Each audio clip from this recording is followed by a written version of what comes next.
talk about number 3 there, like if you're involved in a flipping business, build, development, something like that, or wholesaling brokerage. But primarily focus on 1 and 2. So my name is Brandon Hall. I run a CPA firm. We work with clients nationwide. It's called the Real Estate CPA. We have a team of 30 now, including myself and my 3 partners. And we work with about 700 clients across the United States. We only work with real estate investors or people that are running real estate businesses. So we don't take people that, even I've got $1 million W-2 as a doctor or a tech guy or whatever, but I don't have any real estate. Will you work with me? We'll say no. So we don't take on clients unless they are in real estate in some capacity. We work with really small clients. So we have a lot of clients that have like 1, 2, or 3 rentals. And we also work with really large syndicates and funds. Our largest fund has about $1 billion under management. We are their CFO. We manage their entire accounting department and finance department. We report to all their investors. They buy about 1,000 homes a month. So we help them with all of the accounting on that, and we run that accounting team. So we have this unique kind of skill set where we can do all this kind of tax planning and tax compliance for our smaller folks or mid-sized folks, but we can also provide CFO services to really large investment companies, which is really cool. Of the 30 people that I have at my firm, I would say about half of us own rental real estate ourselves. And the 15 or so that own rental real estate at the firm, we own about 300 units collectively. So we're big time investors too. And I think that excites our clients in working with us because, we can always take our tax hat off and just talk investor to investor. We have a lot of conversations these days about inflation, where the market's going, and I'll kind of pepper some of that into today's presentation. All right. So I want to talk about the passive activity rules first. I think you all have to start at the passive activity rules. If you don't understand the passive activity rules, you're never going to maximize your opportunity to reduce taxes as you're investing in rental real estate. So the passive activity rules say 2 things. They say two types of activities are passive. The first type of activity that is passive is any rental real estate. So any rental real estate that you own is passive unless you qualify as a real estate professional for tax purposes. Okay. So any rental real estate is passive unless you qualify as a real estate professional. The second type of passive activity is any trade or business that you do not materially participate in. I love to use the example of putting $100,000 into a hair salon, right? Maybe they need to expand their office. So I get an equity stake in the hair salon company by putting $100,000 in, but I'm not making management decisions. I'm not participating on a day-to-day basis. I'm simply a money person, and I get a slice of equity as a result. That is a passive activity for me. So the income that comes back to me is going to be considered passive income because I'm not participating on an ongoing basis. So 2 types of activities are passive per the passive activity rules. Again, all rental real estate, unless you qualify as a real estate professional, and any trade or business that you do not materially participate in is passive. Now, the passive activity rules create 2 buckets of income. The first bucket is the passive bucket. The second bucket is the non-passive bucket. Now, a lot of people will use words like active participation or active income or ordinary income or portfolio income. But for the purposes of the passive activity rules, we're only concerned with one of 2 types of income: passive income and non-passive income. Now, if you have a passive activity, meaning if you have a rental and you're not a real estate professional, that's passive. If you have a trade or business that you're not materially participating in, that's passive. That all goes into my passive bucket. Okay. My non-passive income is my W-2 income, my business income, my dividends, interest, gain on stock sale. I know that all sounds weird. You might think of that as passive, but for the purposes of these rules, that's all considered non-passive. So effectively, all of you on this call, whether or not you have rental real estate, you're all subject to these passive activity rules. Everybody in America is subject to these passive activity rules, whether or not they realize it. So it's kind of interesting. But like your W-2 income, you materially participate in your W-2 income, right? So it's a non-passive activity. So you're going to flow it into that non-passive bucket. But my rentals, my hair salon investment, where I don't materially participate, that's all going to flow into my passive bucket. And the key issue is that rental real estate typically will produce tax losses, not actual losses, tax losses after depreciation expenses. And all of those tax losses are flowing into that passive bucket by default. And I cannot use passive losses to offset non-passive income. That's the main issue. Okay, so when I invest in rental real estate, most likely I'm going to have a tax loss, even if I have positive income, and I'll explain that in a second. But that tax loss flows into that passive bucket, and I can't use it to offset my non-passive income, like my W-2 income, my business income, etc. So I have to try to figure out how to move this rental activity or whatever passive income or passive activity that I have. I have to try to figure out how to move it out of the passive bucket and into the non-passive bucket.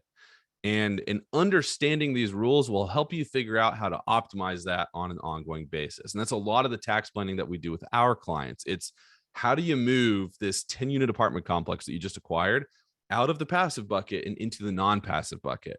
Because once it's in the non-passive bucket, now I can do like a cost segregation study, which is the act of basically assigning value to all the components within the property. Whenever I buy a property for $100,000, I do $100,000 minus the cost of land, because you can't depreciate land. Let's call it $90,000. So I've got $90,000 of building, $10,000 of land. I depreciate the $90,000 over 27 and a half years. So I just do 90,000 divided by 27 and a half, and I get to take that amount as an annual expense, even though I'm not putting any more money out of pocket. That's why I get a tax loss from my rental real estate. So like as an example, let's say that I buy a rental. I've got $10,000 of income, $8,000 of operating expenses, $2,000 of cash flow as a result, but my depreciation expense is $3,000 a year. Well, I've pocketed $2,000 of cash flow, but my depreciation expense shelters the $2,000, and it also gives me an additional $1,000 tax loss. So I'm going to report to the IRS that I had $2,000 of operating income, but once I back out depreciation, or once I factor in depreciation, now I have a $1,000 tax loss. And that loss is passive, unless I can figure out how to move it to the non-passive bucket. And if I can't figure out how to move it into that non-passive bucket, that $1,000 tax loss becomes suspended and carried forward. So it's really important to try to figure out, how do I jump into that non-passive bucket? Because when you do buy that 10-unit apartment complex or the 50-unit, or when you do and get involved in these syndications, and the syndicates themselves are buying $10 million apartment complexes, they're all running cost segregation studies. And those cost segregation studies basically takes that depreciation, that $90,000 divided by 27 and a half years, and it takes like $20,000 to $30,000 of the $90,000, and it writes it all off in year one. So in year one, instead of deducting, $3,000 or $2,700, whatever that math comes out to be, I'm going to deduct $30,000 in the first year. So now instead of having a $1,000 tax loss, I have like a $30,000 tax loss. And then it's really important to try to figure out how to get that $30,000 over into that non-passive bucket so that it can offset my W-2 income, my business income, et cetera, et cetera. Do we have any questions so far? I'm going to talk about how you do the jump. I'm going to talk about, we're going to talk about real estate professional status. We'll talk about some short-term rentals here in a second, but just want to kind of prime everybody with, this is kind of how the passive activity rules work. All rentals are passive. Any trade or business that you do not materially participate in is passive. And if you have a passive loss, it gets stuck in the passive bucket, and it gets suspended and carried forward. You should actually all check out, since most of you here, it looks like you're landlords, you've been investing passively. You should go to your tax returns if you've had it, in 2020. If you just started in 2021, you haven't prepared your tax returns yet, most likely. So this isn't going to apply to you yet, but you can earmark this. Check out Form 8582, Form 8582 in your tax returns. That is the single most important form for anybody that's investing in rental real estate, whether you buy your own rental real estate or you invest passively in LPs. I promise you, it's more important than Schedule E, more important than Schedule C, more important than your 1040. It's the most important form, because Form 8582 is basically going to sum up everything that I just told you on one page. So all of your passive activities come together on one page. They all net out against each other. So if you have a CPA that tells you, Yeah, your rental losses from rental A cannot offset income from rental B. Tell them to prepare Form 8582 for you. They will be shocked at how they actually do net out. Or if you have like another one I have is like your syndication losses that are passed back to you can't offset your rental income from your own rentals. Again, have your CPA prepare Form 8582. Or your rental losses from rental A can't offset your hair salon investment. Again, have them prepare Form 8582. If it's all passive, it all gets netted out on that one page. But the other cool thing about Form 8582 is that it's going to track your suspended passive losses over time. So if you can't get your rentals out of the passive bucket and into the non-passive bucket, you're going to end up over time with large amounts of suspended passive losses because rental real estate generally produces tax losses after depreciation is factored in. And Form 8582 tracks that. And so why it's beneficial for you is at the beginning of the year, like now, I would be looking at my 2020 tax returns, or once my 2021 tax returns are prepared, I would look at Form 8582, and I would look for my suspended passive loss, and it's right there on the first page, that I'm carrying forward. Maybe it says $200,000, and maybe I have a rental property that I'm thinking about selling right now because the market's hot.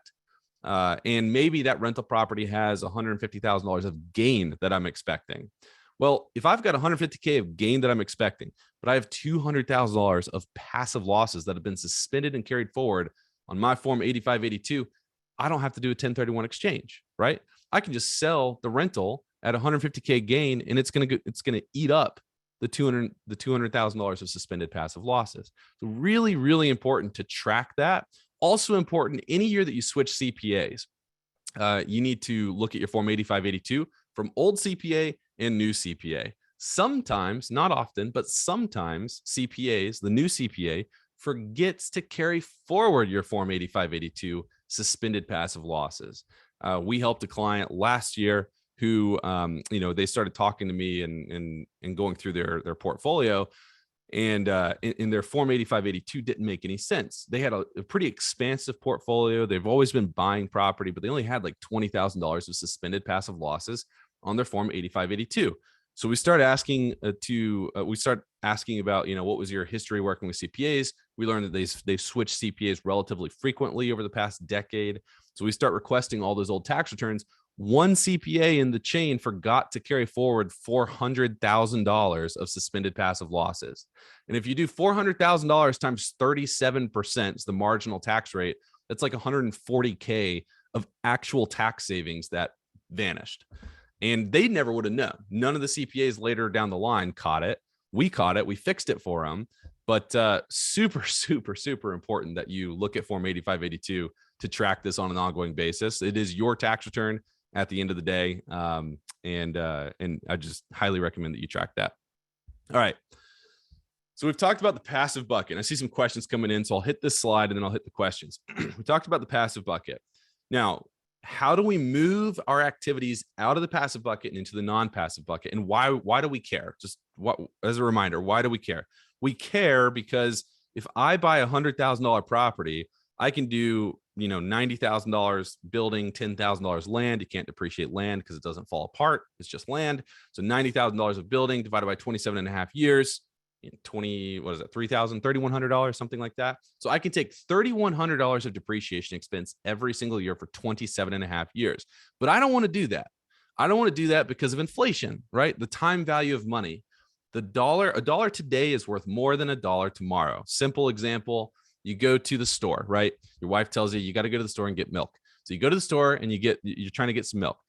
Go to the back of the store. You see a half gallon of milk for $1. You pull a dollar bill out of your pocket, a hard dollar bill, right? And for whatever reason, you just decide, I'm not going to get the milk today. Your wife's going to be mad at you, but that's okay. That's a different story. So I'm not going to get the milk today. So you put the dollar bill back in your pocket. Now a year goes by. You've washed your pants a few times. You forgot that the dollar bill is in the pocket, right? So now you go back to the store a year later to get that milk. Now it's $1.03. Okay. So you're rumbling around in your pocket looking for change. You pull out the dollar and you're like, cool. But then you look back and you go, oh, it's $1.03 and I only have $1. Well, what happened here? You can't afford the milk anymore, right? Because of inflation, the cost of goods goes up over time. So your hard dollar bill hasn't changed in shape, but it can no longer buy the milk. your purchasing power has eroded. Now, everybody always thinks about this with your bank accounts, right? You always see, don't leave money in savings and cash because you're going to erode your purchasing power every year. You got to buy hard assets. They perform really well in inflationary environments. Some people say buy crypto. Some people say buy SPY or index funds, whatever. There are different ways to hedge against inflation, but definitely leaving it in your bank account, you're going to lose, right? You're going to lose 15% a year in today's super inflationary environment. But what you also have to think about is every time you purchase a rental property, you have predefined tax benefits in that rental property. Okay. You purchase a $100,000 rental property, and I can tell you exactly what the tax benefits look like for 27 and a half years. And then those tax benefits are going to be eroded via inflation over 27 and a half years, right? So it makes sense to try to take as much as you can today. People sometimes ask me, well, what if it drops me into the 12 or 10% tax bracket? I don't care.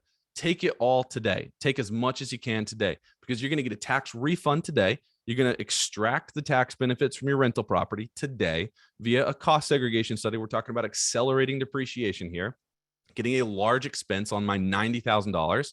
Rather than deducting $90,000 over 27 and a half years, we'll deduct $30,000 immediately, and then we'll deduct the remaining $60,000 over 27 and a half years. Can't do anything about the $60K, but at least the $30K, I'm not deducting it over 27 and a half years. I'm deducting it all now. I'm doing a cost segregation study to do that. I'm using bonus depreciation to do that.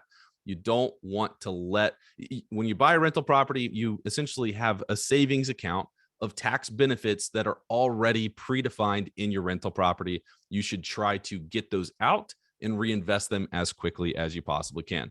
So again, long story, we want to move our activities out of the passive bucket and into the non-passive bucket, so that when I do extract those tax benefits, I can immediately utilize them. Because it would stink to do a cost segregation study, get a big $30,000 tax loss, but then have it trapped in the passive bucket, because now it's just going to be a suspended passive loss, which isn't bad, right? Because I can now sell a rental property with a $30,000 gain and pay no taxes on the gain. But it's suboptimal. It's not the most optimal thing. The most optimal thing is to be able to use the $30,000 today against my W-2 income or my spouse's W-2 income and my business income and everything else, not have it be a suspended passive loss that carries forward into the future. So that's what we're talking about here. So these exceptions to the rules, these exceptions to the passive activity rules tell us how we jump out of the passive bucket and into the non-passive bucket.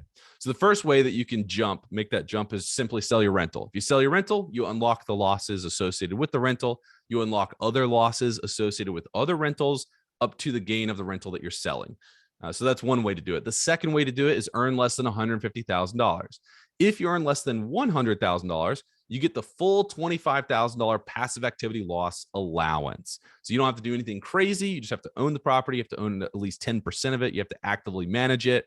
Active management simply means like I make decisions from time to time. I can have a property manager running the property, but this is one way that, This is one way that I can move my passive losses out and take a deduction for it, is qualifying for this allowance, but it phases out. So once I move above $100,000, that allowance starts to phase out and I can use less and less and less. And it's totally phased out once I reach 150K. So if 1 and 2 are not applicable to you, then you're looking at number 3. You're looking to qualify as a real estate professional, because qualifying as a real estate professional is the only way to make a rental property move out of that passive bucket and move into that non-passive bucket. All right. Let me hit some questions here, if you don't mind. How many years can you carry forward suspended passive losses? Indefinitely, or infinite. So until you die, essentially, you can carry it forward forever and ever and ever. And then you will take them on your final estate tax return if you still have them. Another question I have is, does this mean passive losses from cash flow from a syndication can be applied on sale of the asset and distribution of gains? Yes. So if you have passive losses from syndication investments, the passive losses can offset the eventual gain from the syndication investments or the gain from other syndication investments. So a lot of our clients that are investing passively in syndication deals will, a lot of our clients that are investing passively in syndication deals will stagger their investments, right? So they'll like invest in 2 a year for 5 years. And then those syndication deals at some point will start to liquidate, but they will have accumulated $600,000 of suspended passive losses. So they're not going to pay tax on like the first 4 or 5 of the liquidations that these syndications make. You will eventually pay tax, but at least not on the first handful because you've accumulated so much suspended passive losses. So as a limited partner, the losses that I get passed back to me, they are passive. There's no way to make those non-passive unless I've invested locally and I'm doing a grouping election. You're getting pretty technical at that point. So you can do it, but for most people, the losses that I receive back from the syndication investment are going to be passive. They're going to flow into my passive bucket. If I have other passive income, or if I've sold an activity, a passive activity at a gain, like a syndication investment or like a rental property, then I can use the passive losses I'm getting from this syndication investment to offset that. But if I don't have that, they'll just sit on my books. They'll remain suspended until I later like liquidate some sort of position. And then I'll be able to use them at that point. It's a really good question. On form 8582, do we bump line 4 from section 1 and line 16 from section 2 to see how much passive losses can be applied? So on form 8582, you're looking at line 4. That's your total. But sometimes if you're involved in a whole bunch of different investments, it doesn't tell you the whole story. So what I would recommend that you do is go to worksheet 6 on form 8582, and you can look in, I think it's column B, where the total unallowed losses are, but it'll allocate those unallowed losses per activity, which is really helpful. But that's on form 8582. Worksheet 6 is always attached to form 8582. So if you have form 8582, you'll also see the supplemental worksheets. Our team, whenever we're transferring like your suspended passive losses over into the next year, that's what we're looking at is worksheet 6 and the allocation of those unallowed losses. Somebody asked, earned less than $100,000 total or on top of the investment. The $100,000 for this passive activity like loss allowance rule, that was that's modified adjusted gross income. So that's going to be your total income before you factor in standard deductions and itemized deductions. Monica asked, what are the requirements for real estate professional status? We're doing that right now. What line on form 8582 shows suspended losses? Is line 4. Depreciation recapture would mitigate much of the benefit from netting gains versus suspended losses. Yeah, great question, Matt. So when you invest in rental real estate and you take this like upfront loss, what you're doing is you're actually reducing the basis of your property. So when you go to sell, you have to recapture that reduction of basis. So you do have to pay depreciation recapture tax. But again, if we go back to the time value of money theory, $1 today is worth more than $1 tomorrow. 98 times out of 100, it's going to be, if you were to run like a net present value formula in Excel, it's going to be more beneficial to take as much as you can now, and then just worry about that depreciation recapture tax later. But you also got to remember too, like we can avoid the depreciation recapture tax later. We can continue to kick the can down the road. We can 1031 exchange. We can buy a new property, cost segregate that, create a big bonus depreciation right off in the first year, sell our old property. It'll net out against the depreciation recapture. So we can continue to push that down. And then eventually we all die, right? We pass it on to our heirs and they all get a stepped up basis, and it completely gets eliminated. I don't know why it keeps doing that. Okay. Well, now it's completely closed. So completely gets eliminated. So good stuff. Worksheet 6. Megan, do you actually mind cutting? Are you able to like edit the videos afterwards? Yeah. Yep. Okay. No problem. I can do that. That would be great. Thank you. Yep. No problem. But we can continue to answer your questions and I can continue to tee them up for you, Brandon. But let's dive into the real estate professional status because really teed this up great. And this is where the magic definitely happens. It happens for me. Yeah. All right. So qualifying as a real estate professional, what it does, if we go all the way back to the beginning of the presentation, where we have 2 types of passive activities. One, all rental real estate is a passive activity unless you qualify as a real estate professional. And number 2, any trade or business where you do not materially participate is a passive activity. So if I qualify as a real estate professional, I essentially eliminate that first piece of it, right? That all rentals are passive unless I qualify as a real estate professional. I'm qualifying as a real estate professional, so that's no longer applicable. But I still have to worry about material participation. So that's why I kind of say like qualifying as a real estate professional means absolutely nothing. which I know is weird, but it means absolutely nothing unless you also materially participate in your rental activity. So I have to qualify as a real estate professional and I have to materially participate. Now I'll meet both of those kind of tests for the passive activity loss rules. And now I will have rentals that are non-passive. Now, to qualify as a real estate professional, you have to spend 750 hours in a real property trader business in which you materially participate. You must also spend more time in that real property trader business or multiple real property trader businesses than you do anywhere else. So if you have a full-time job of 2,000 hours a year, you can't qualify as a real estate professional. Your spouse might be able to qualify though. So your spouse could always qualify. And then collectively on your joint return, you'll have a real estate professional status return collectively. You can write off your rentals against your W-2 income. So that's what a lot of our clients do. Typically, there's one spouse that's the high income earner. The other spouse has a part-time job, running a part-time business, staying at home with the kids, whatever it is. And that spouse manages the rentals. That spouse qualifies as a real estate professional. Now, hitting real estate professional status and also materially participating. When would there ever be a difference? Well, let's say that you're a full-time real estate agent. So you spend 2,000 hours a year being a real estate agent, putting together buyers and sellers of real property. That qualifies as a real property trader business. Spend 2,000 hours a year. You'll hit test 1, 750 personal service hours. You'll also hit test 2. It's all you do.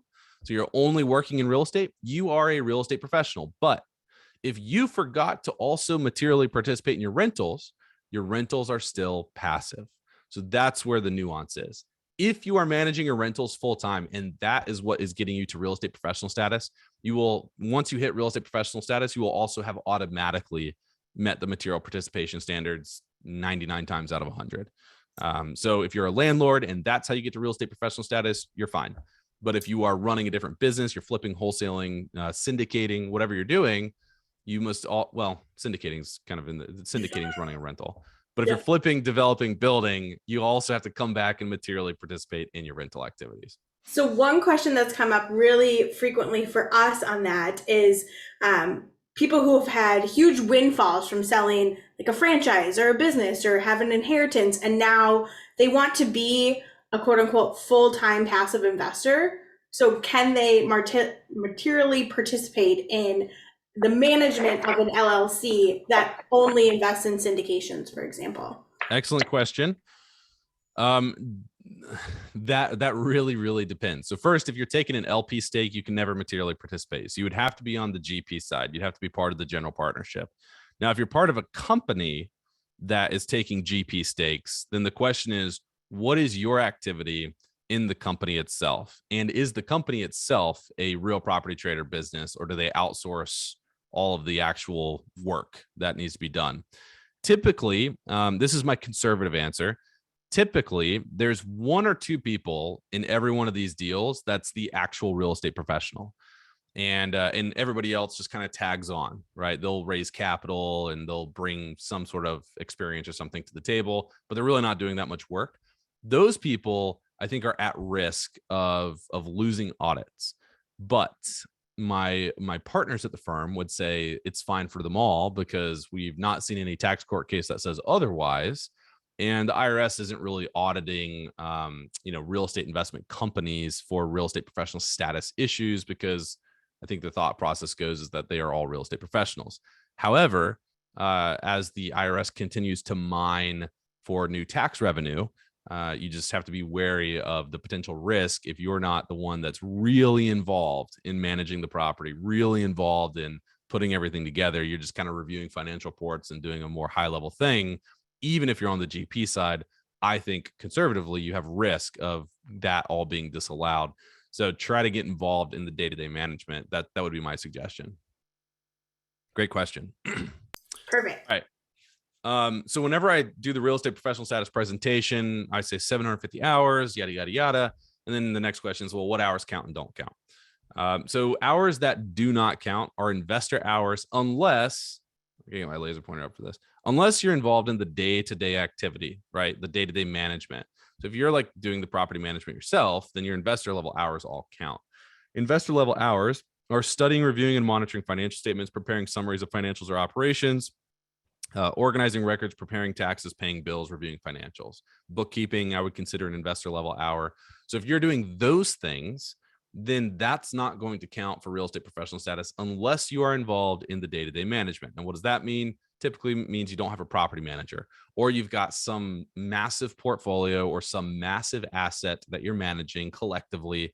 That changes things a little bit. But this is something that oftentimes trips people up, because when I invest in rental real estate, I put a property manager on it, and these are all the activities that I do. But these are not activities that will count towards real estate professional status because I'm not involved in the day-to-day management of the activity. Tenant has a problem, they're not calling me, they're calling the property management company. So that's kind of it's a nuance there that you got to be careful about. Other time that's not going to count: education and research time. Typically, whenever I say this, I always get one or two people that are like, "What? No way. That's not true." So I have citations here for you. These are 2 tax court cases, and basically it just shows you that education time, like going to events, going to the Bigger Pockets conference, networking, that type of stuff. Listening to podcasts, I always get that. Like, and people will say, well, what if I'm listening to the Real Estate CPA podcast? It still doesn't count. Sorry. You should listen anyway, though. So that time's not going to count. Sitting on realtor.com for hours on end is not going to count. So don't expect it to. You actually got to be down at the property, swinging the hammer, buying materials, managing contractors, that type of stuff.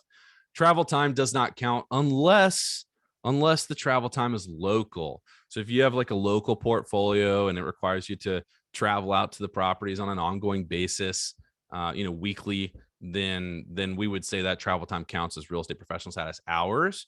But and that was confirmed in lay versus commissioner. But longer travel, outside of an hour and a half, 2 hours from your home, that's not going to count. It's not going to count if you just visit like even a local property like 4 or 5 times a year. That's probably not going to count. And it's really important to understand that the IRS audit technique guide, the IRS has a ton of these. You can look them up. You can Google them. They're all public. So you could literally type passive activity loss rules and then audit technique guide. And I believe IRS audit technique guide is the first thing that'll come up. It's what I make all my staff read because it's really good in terms of just laying everything out and all the citations. But it's the IRS's perspective. It's their context that they're giving to their field auditors who are coming after you. And they very firmly in that guide say travel time does not count. So that's it's important to understand where the IRS is potentially going to attack us when we're trying to prepare for an audit, an eventual audit. We want to know what stance the IRS is going to take. So their stance is, we don't care if it's local or not. We're going to say it doesn't count. And then if you want to fight them on it, you got to go to tax court, which is what Lay did here. And they won in tax court. So that's the time that doesn't count. Real estate professional status is a highly litigated area of the tax code. I highly recommend that you do not play games with this. Every once in a while, we get folks that are like, well, I work 2,000 hours a year and I also spend 2,001 hours exactly in my rental real estate activities. Like, wow, it's impressive that you spend an exact 2,001 hours. And even I'm an optimist. And I mean, I work a lot in my CPA firm. I have over the years. I don't get holidays and stuff like that as a business owner, right? So I mean, legitimately, somebody could probably work 4,000 to 4,500 hours a year. I believe that, but the problem is the IRS is not going to believe that, and the tax court's not going to believe that. So you got to be careful. We get 2 to 3 tax court cases on real estate professional status every single year. Most of them at this point, they're losing because the laws are so well defined. But behind every tax court case are thousands of audits. So don't take this, don't go through this lightly. Make sure that you have a good advisory team on hand. I'm going to hit a couple of questions. So working as a realtor is not enough to qualify. You can work as a realtor. It's just not going to help you materially participate in your rentals, right? So like, let's say that my rentals, I have like 500 hours managing my rentals. That's one of the material participation tests. So since I spent 500 hours managing my rentals, I am materially participating in my rentals, but that doesn't get me to my 750 hour test for real estate professional status. So my rentals, even though I materially participated, they're still passive because I'm not a real estate professional. So maybe I go and become a real estate agent, or maybe I wholesale or flip or develop or whatever for an additional 250 hours. So now between that and managing my rentals, I have 750 total hours. And I also have 500 hours managing my rentals. So all the ancillary, stuff related to real estate can certainly help you add hours to hit the 750 hour requirement, or more time in real estate than anywhere else. But you just have to make sure that you always come back and materially participate in those rental activities. how do you prove 750 hours? Do you have to keep a time log? And if you materially participate, but also have a property manager, will that qualify? Yeah, great question. You do have to keep a time log. The IRS will always ask for your time log. We recommend that you do this at least weekly. It does not have to be fancy. It could be a Google Calendar, could be an Outlook calendar, whatever you guys use. Could be a Google spreadsheet. I generally recommend Google spreadsheets because it can just be an app on your phone that you update on an ongoing basis. So that's what I would recommend that you do. If you have a property manager, the IRS is, if you go back to the audit technique guide that I was kind of talking about, if you ever read that, you will see that the IRS will always take the stance that if you have a property manager, you can't materially participate in that property. Now, that's not totally true. That's just where the IRS comes from, right? That's their perspective. So they're going to challenge you on it, and you just have to know your code, your code sections to defend yourself. You have to substantiate, exactly what you were doing. If you have a property manager on the property, like, why were you so involved if the property manager was supposed to be doing everything? That would be one of the questions that you would basically have to answer there. If your wife or spouse manages a rental house, can the real estate professional status qualify to benefit from other passive real estate investments? Great question, Dustin. Yes. So if I have a rental, so we covered the real estate professional status test, 750 hours, more time in real estate than anywhere else. But there's also material participation tests, right? You also have to materially participate, and there's 7 tests to materially participate.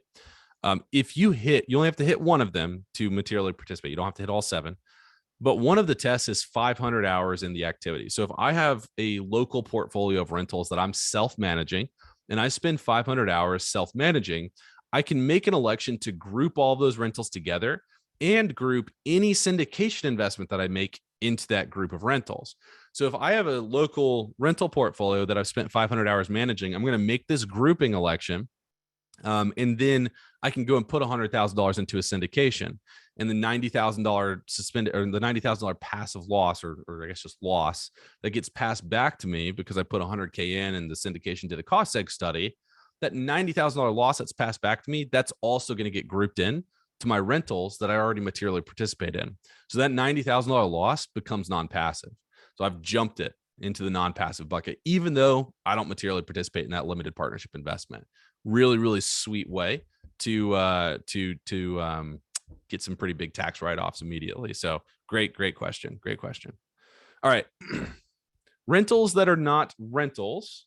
I'm going to try to go through the rest of these relatively quickly because I want to leave some more time for questions, but rentals that are not rentals. So think back to the very beginning of this presentation. What are our 2 passive activities? All rental activities, unless you qualify as a real estate professional, and any trade or business that you do not materially participate in, right? Those are our 2 passive activities. But in the Internal Revenue Code and in tax law, it's super, super important to understand that words carry significant weight, and all words matter and definitions matter, right? So your assumptions about what a rental activity is not necessarily true whenever you start looking at the Internal Revenue Code. And that's true with any sort of definition. There's all sorts of definitions out there that you might think, oh yeah, like active participation means this, but the Internal Revenue Code might say something else. Or residential rental property includes a beach home, and you'd be surprised. It does not include a beach home, okay? So there's just little things out there that you got to be careful about. But one of the things we also have to be careful about is the definition of a rental activity. Because the passive activity loss rules, again, say all rental activities are passive unless you qualify as a real estate professional. So I want to know, what is the definition of a rental activity? Because if I don't have a rental activity, then I don't have to qualify as a real estate professional, right? All I have to do is materially participate in the activity to move it out of the passive bucket and into the non-passive bucket, just like any other business that's going to move that way. So rentals that are not rentals. Any rental where the average period of customer use, this should say less than or equal to, is less than or equal to 7 days. And then we have other ones down here, 30 days and personal services are provided. We're not going to get into that. Let's just focus on number 1. Average period of customer use is less than or equal to 7 days. What does that mean? That means that when I look at my entire calendar year of bookings for a short-term rental, an Airbnb or VRBO property, across the entire year, on average, all of my customers stayed for about 6 days. I rented to 10 customers for 30, or that's not gonna make sense, 10 customers for 10 days each, and 30 customers for 2 days each. So I'm like below the 7-day threshold, right? On average, they stayed for less than or equal to 7 days. If that's the case, I do not have a rental activity under the passive activity rules, which means that when I look back to the two things that are passive activities, all rental activities, unless you're a real estate professional, I don't have to worry about that, which means I don't have to worry about qualifying as a real estate professional. All I have to do is worry about materially participating in the rental activity. That's all I have to do. And that can be relatively easy because, like I said, there's 7 tests of material participation. One of them is spending 500 hours in the activity. That's a lot of hours. But another one is your participation is substantially all of the participation. That means that my participation is basically all of the participation. I spend 30 hours doing the cleaning, linens, repairs. Nobody else does anything. So of all the participation adds up to 30 hours. They're all my hours. That's substantially all. I'm materially participating, even with 30 hours. Another test is that I spend 100 hours and more than anyone else. So maybe my cleaners spend 103 hours in turning my rental unit, right? Or turning my Airbnb property. I spend 104 hours. I'm materially participating because I spent 100 hours and more than my cleaners. So if I materially participate in an Airbnb property, a VRBO property, where the average period of customer use is less than or equal to 7 days, then that property has moved out of the passive bucket and now it's in the non-passive bucket with my W-2 income, my business income. And that's true even if I'm not a real estate professional. And the significance of this is that real estate professional status requires that you spend more time in real estate than anywhere else. So if I have a W-2 job where I spend 2,000 hours a year, I can't qualify as a real estate professional. So my long-term rentals are stuck in the passive bucket unless I can get creative or have my spouse qualify. But I can work a full-time W-2 job and I can invest in an Airbnb property or VRBO property. And as long as the average period of customer use is less than or equal to 7 days, I don't have to worry about real estate professional status, which means that even though I have a W-2 job where I spend 2,000 hours, or even though I run a CPA firm where I spend 3,000 hours a year running it, the beach home that I bought in September can be moved out of the passive bucket and into the non-passive bucket. And I can run a cost segregation study on the $1 million acquisition. And I can get a $250,000 tax loss in the first year. And it can offset my CPA firm income, even though I do CPA firm stuff full time. That's the significance of this. So if you invest in short-term rentals, it's a special tax loophole. It's not the intent of Congress. So I would expect that it's going to be closed at some point. But it is a special, true loophole that exists in the code. And that's true for investing in hotels and storage locker facilities, like all of those ways to differentiate your portfolio. Absolutely. Yes. Yep. Absolutely. All right. A couple more slides here and then I'll get to some questions. Really, really important. Excess business losses. Excess business losses are capped at $250K if you're single, $500K if you're married filing joint. That starts in 2021. So this is going to be on your 2021 tax returns. Now, what is an excess business loss? If I have W-2 income, that's not considered business income. So if I have W-2 income and that's all my income, I don't have any business income, and I go and start using this real estate professional status stuff and the short-term rental like stuff, depreciating, getting all these losses. If I don't have any business income, the maximum losses that I can take from my rental real estate is $250K if I'm single, $500K if I'm married filing joint. If I have W-2 income, but I also have $100,000 of net income from this e-commerce store that I run, now it's this threshold plus $100,000. So if I'm single, now I can take $350,000 from my rental losses. If I'm married filing joint, I can take $600,000 from my rental losses. So I can always take my business income plus plus one of these two thresholds, depending on if you're single or married filing joint. That's the maximum loss that I can take from my rental activities. Okay. So that's this new rule that's in effect starting in 2021. If all of your income is business income, you're good. Now I said that wages here count as business income. That was the original rule, but the new rules are that wages do not count as business income. So your W-2 income does not help you there. Starting in 2021, so 2021 and 2022, only these 2 years, we now have 100% deductions for your meal expenses, business meal expenses, I should say. So if you have a business meal, and there's some rules around this, so don't just go and start, writing off your business meals. There are rules around this. It has to be a legitimate business meal, it has to be ordinary and necessary. An ordinary business meal, or I should say, business meals are ordinary, but a necessary business meal is maybe $100 meal where you're taking clients out, or you're out there with investors and stuff like that. Not a necessary business meal is going to 11 Madison Park in New York, which is like the #1 restaurant in the world, and spending $1,000 on business, right? Unless it's like, you're doing a hedge fund stuff, then maybe that's necessary. So be careful about the necessary piece, but 100% deduction for business meals. So go out and support your local restaurants. I'm actually going to skip this because this Biden tax plan is basically dead at this point. But I will tell you the #1 tax deduction that most real estate investors miss is called partial asset dispositions. The way that this works, whenever I buy a rental property, even if I don't do a cost segregation study, it is a true fact that all of the components within that rental have some value, right? So I buy a property for $100,000. I allocate $10,000 to land, $90,000 to building. But what makes up the building? All of these components. I've got windows, I've got roofs, I've got siding, I've got flooring, I've got countertops and appliances and all this stuff. And a cost segregation study recognizes all of those components and takes that $90,000 of building value and allocates it out to all of those components. But even if you don't do a cost seg study, it's still true that all of those components have value. And it's important to recognize that, because let's say that I buy this $100,000 property. I allocate $90K to the building, $10,000 to land. 5 years go by and I have to replace the roof. Well, most CPAs, most people will just put, the $10,000 new roof, they'll just add it onto your tax return and they'll depreciate it over 27 and a half years. And that's technically not wrong. That's what you're supposed to do. But what you're missing is you're not writing off the cost of the roof that no longer exists. And so when you just add your improvements and you don't write off what you ripped out, right? I ripped out the old roof. It's no longer there, but it had value when I purchased the property. Maybe it was worth $8,000 when I purchased the property. So if I didn't write that $8,000 off, now what's happening? Now I'm still depreciating my $8,000 of old roof that no longer exists, but it's still on my books. So I'm still depreciating $8,000 of it, that value.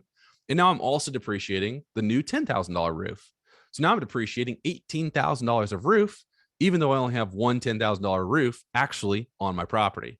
A partial asset disposition allows you to write off the cost of the component that was ripped out and no longer exists.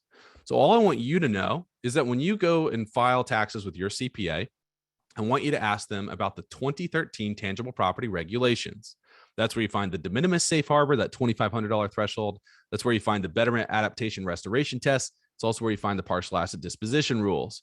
And I want you to bring this up whenever you're doing a rehab.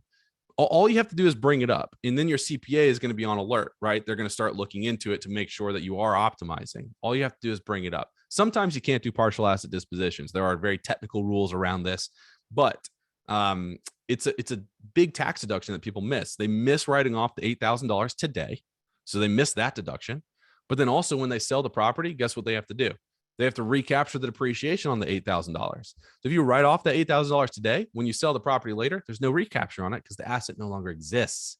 So you're hurting yourself twice. I'm not getting the deduction today, and I have to recapture that depreciation at some later point. So partial asset dispositions, again, allow you to write off the cost today. And going back to that time value of money theory, we want to take as much as we can today. I don't care what tax bracket you're in, take as much as you can today to get the tax refund today, to then reinvest the tax refund today and grow your wealth. And that is it. This is my contact information. We have a Facebook group that has about 7,500 people in it, real estate investors in it. Highly recommend you come check that out because we talk about this stuff all the time in that group. Wow, Brandon, that was just so much. Like drinking from a fire hose was great. Thank you so much for walking through all of that. You did an outstanding job. Let's just check the chat and see if there's any additional questions. Holy moly, you guys have a lot of questions. Wasn't this great? Okay, specifically for a syndication, as a passive investor, they understand that they can't participate materially. Does that mean that there's no tax benefits? What about the Schedule K1? So when you get that negative K1, what are you supposed to do with it? So that negative K1 is going to flow to Form 8582, that really important form that I mentioned. And if you have any passive income that's also flowing into that form, then your loss from the syndication will offset that passive income. Or if you sell a rental property or sell a passive activity, like if I sold my hair salon investment at a gain, that would all flow into Form 8582. So I could use the passive loss from my syndication to offset any passive income or any gain from selling a passive activity. But I'm not going to be able to use the passive loss to offset my W-2 income, my business income, unless I have like a local group of properties that I'm materially participating in and then make the election to make it all non-passive. Then I can that $90,000 coming in, even if I don't materially participate in the LP investment specifically, it'll be grouped in with the rentals where I do materially participate. So it'll all be considered non-passive. If you don't use it, you don't lose it because it stays in that form 85, Yeah. 85, 82. Sorry, I'm still learning all. It's okay.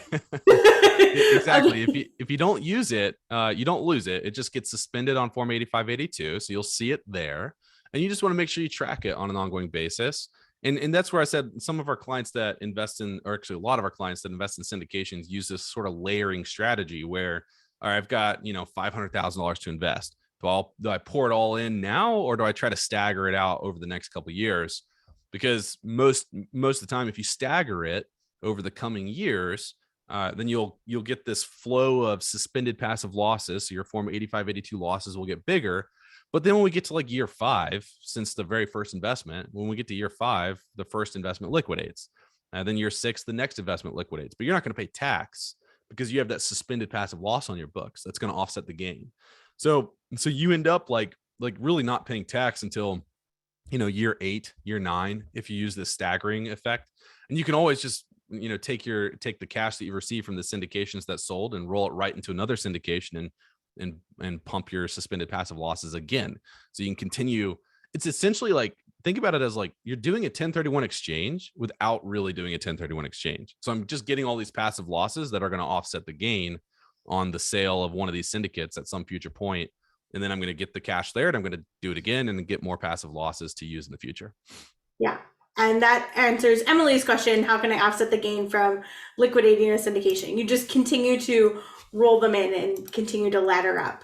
Yep. Perfect. Well, with that, again, thank you so much, Brandon, for coming. We just have a couple of closing remarks here, everyone. Just a friendly reminder that we do still have that hotel fund that you can invest in. There's just a few spots left. So if you want more information, feel free to go to goodegginvestments.com, get that information.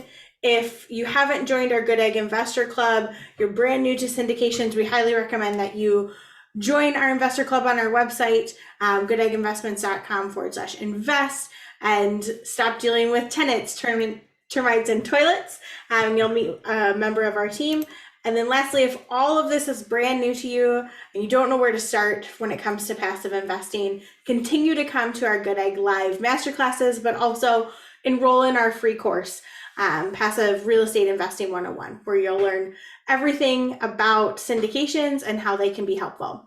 And that's it, everyone. So thank you. Join me in thanking Brandon so much for your time and sharing your wealth of knowledge. And again, feel free to go check them out at the Real Estate CPA. Thanks, everyone. I really appreciate you having me on. Thank you so much. Yeah, of course. Bye.